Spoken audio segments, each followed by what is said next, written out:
3, 2, 1, départ.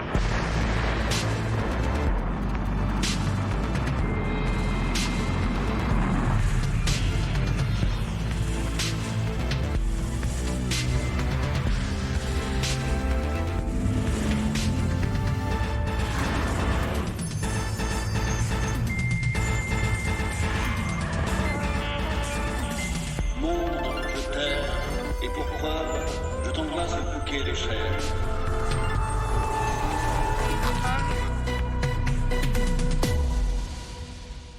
Grolandaise, Grolandais. Viendez au Groland. Si chez nos voisins français, le coût des fournitures scolaires a bondi cette rentrée de 6,2% par rapport à l'année précédente, il n'en est rien dans notre Présipauté, puisque les Grolandais ont réussi à faire de substantielles économies. Ils n'auront en effet pas besoin d'acheter de cahiers, les élèves ayant l'autorisation d'écrire sur du papier toilette. Bah oui, avec le stock de PQ qu'on a acheté avant le confinement et qu'on n'a pas utilisé, faut bien que ça serve à quelque chose. Hein. Allez, Franfran, t'es prêt? On y va là, on va être en retard. Franfran! Dans le monde entier, c'est la stupéfaction. Dans le tableau des médailles du nombre de morts du Covid par pays, que l'on scrute depuis des mois faute d'avoir eu des Jeux Olympiques, un pays est en tête devant le Burundi et le Sahara occidental. Et ce pays, c'est le nôtre. Rappel des faits par Pichtion Bruméan, Ralphine Codette-Plantiard et Flustenberg Bécoto. On le sait, grâce au ruban barrière installé par notre président lui-même pour renforcer la frontière du Groland, notre Présipauté est protégée éternellement contre tous les fléaux. Hier, le sida ou le nuage de Tchernobyl, aujourd'hui la Covid. Rien ne peut affecter notre cher pays. Les chiffres sont là. 0 hospitalisation, 0 contamination, 0 réanimation. Une fois encore, le ruban de notre président a évité le pire. Alors bien sûr, il y aura toujours des rabat-joie pour prétendre qu'il y a des morts inexpliquées. Alors ça c'est pas nouveau. Au Groland, on a toujours mouru inexpliqué. Qui touchent surtout des vieux, des déjà malades, des gens en surpoids. Bah oui, chez nous, ceux qui mourent, c'est surtout des vieux, des malades et puis des fois des gros. Comme partout. Et qui toussent en plein été. Ça c'est la clim, ça, saloperie de clim. Bref, rien qui puisse obliger toute la population à porter un masque. Avec un masque? Comment qu'on buvrait? Un masque, avec la laine que j'ai, plutôt crevé. Alors, merci encore, Président, de nous avoir préservés du fléau du virus et puis du fléau du masque. À la santé de notre président! Il est pas mort, notre président? Oui, oh, c'est pour chier. De quoi je me mêle? J'ai une idée. Comme toujours, le Groland reste en avance sur son temps.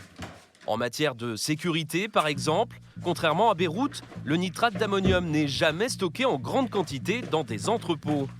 Chaque Grolandais a le devoir, en effet, de garder 1 kg de cette matière dans son réfrigérateur jusqu'à ce qu'une entreprise en ait l'utilité.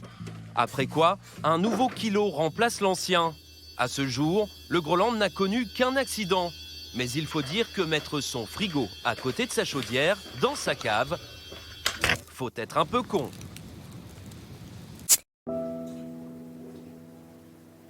Enfin bon, monsieur le député, je pense que vous en avez conscience, l'heure est grave. Je sais, madame la préfète, je sais. Votre parti, la LREM, la République en mocassin, pleine des routes. Je sais bien, madame la préfète. Et encore, si c'était que ça, le problème, c'est que maintenant, ils s'attaquent à la brindillette. La brindillette? Comment des écologistes ont-ils pu gagner la ville de monsieur le comte? Mais qu'est-ce qu'ils ont, ces azatolia contre la brindillette? Je sais pas, demandez-leur.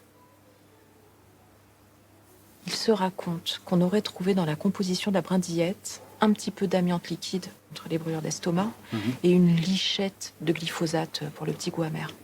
Vous le saviez, vous? Bah non. Ces messieurs dames désirent-ils une petite brindillette pour finir? Non, pas aujourd'hui, hein. Merci. Le problème, c'est que maintenant, les écologistes veulent interdire la production de la brindillette. Monsieur le comte est très inquiet. Ouais, il y a de quoi avec ces azatolia. La note pour ces messieurs dames. Mais ils vont pas s'arrêter là, hein. Figurez-vous qu'ils sont en train de revoir tout l'armement de la police municipale. J'ai reçu les prototypes ce matin.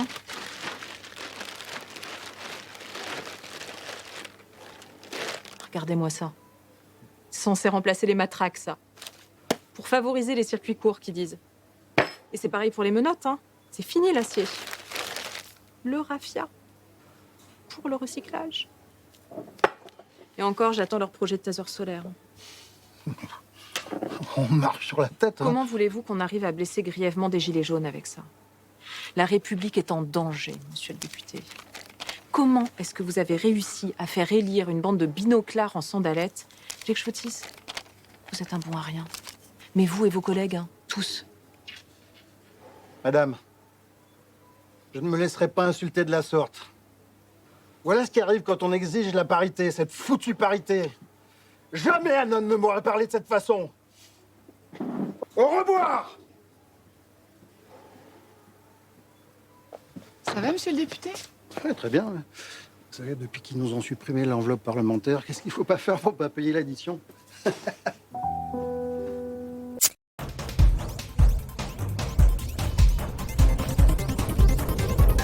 Après la nouvelle désillusion du PSG en finale de la Ligue des Champions, puis les cas avérés de Covid-19 dans son équipe, c'en était trop pour l'émir du Qatar. Il s'est donc immédiatement rendu au siège de l'UEFA et il s'est offert la coupe pour la somme de 5 milliards. Comme ça, c'est fait, il est champion et sans avoir à subir les caprices de 11 bourrins.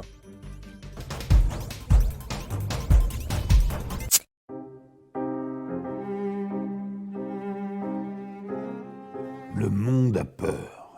Une peur devenue plus virale que le virus lui-même. Mais pendant que nous crions au loup, une autre menace n'est-elle pas en train de se profiler pour nous emporter tous? Que si. Elle est là, tapis dans l'ombre, énorme. Souvenez-vous, il y a quelques années déjà, nous avions tiré la sonnette d'alarme. Attention, après cet avertissement, vous ne pourrez plus jamais dire « je ne savais pas ». Cette fin de millénaire est marquée du sceau de la paranoïa. Théorie du complot, peur du totalitarisme informatique, crainte d'une invasion extraterrestre. Ces menaces ne sont pas infondées, mais il en est une dont on parle moins et qui pourtant est bien réelle. Savez-vous qu'aujourd'hui, il y a sur Terre près de 3 milliards de bits? Rien qu'en France, on dénombrerait plus de 25 millions de bits. Selon certains scientifiques, le phénomène ne serait pas nouveau, puisqu'on trouve déjà des traces de bits dans l'Antiquité. Cependant, les chiffres sont là et ils sont effrayants. En 2000 ans, on est passé de 1 bit à près de 3 milliards de bits et il arrive sur Terre 1 bit toutes les 7 secondes. On murmure que les bits ont réussi à s'infiltrer au plus haut niveau. On dit que le pape lui-même aurait une bite. On pense qu'une bite a tenté de faire vaciller le président de la première puissance mondiale et pourtant personne ne semble s'alarmer. Pas une trace de bits dans les informations, pas une ligne de bits dans les journaux. Que veulent les bits? Pourquoi sont-elles là? La réponse risque d'être violente si personne ne fait rien. Pi. Depuis la diffusion de ce document d'archivieux, le nombre de bits dans le monde serait monté à près de 4 milliards. Heureusement, près de la moitié des porteurs ne seraient plus capables de transmettre quoi que ce soit. Et je sais de quoi je parle. Le tweet, c'est The Avenir of the Literature. Exclusif, le vaccin russe en dernière phase de test avant son lancement demain matin.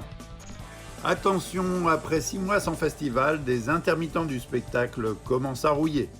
Enfin, c'est vrai que lors du tournage de son dernier clip, on sentait déjà qu'elle allait pas fort, Annie Cordy. The Boy! C'est la fête! C'est la fête!